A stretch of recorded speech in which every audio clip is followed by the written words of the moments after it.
I had developed a very strong love of the WRC when I was at school. And Gunther Steiner, the man that we all very well know now, was involved in the world of rallying. He was the chief mechanical engineer for Colin McRae and for Carlos Sainz Sr. So when Haas came on the scene, and I had heard that it was Gunther Steiner, a name that I had previously associated with the world of rallying, I just kind of put two and two together. And then after a year or so, I was ready to be like, yeah, okay, I'm actually going to, for the first time, put my name to a team. And I've just stuck with Haas ever since. I love an underdog.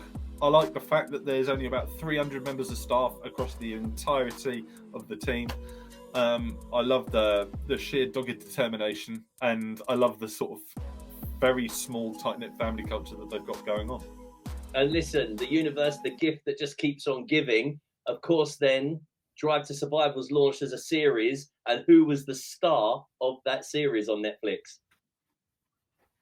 You know, it would be foolish for me to deny the fact that Drive to Survive had no impact on Haas or their reputation or their awareness, because I'm fairly certain without that show, it would have been another team that kind of died its death, unless the show, came along. And, thank God it did, because now there's, at least a dozen Haas fans across the world that I can have a chat with, which is nice. It's good. A lot of people talk about how Drive to Survive can be like pretty diminutive of the sport, and it can really like dumb it down.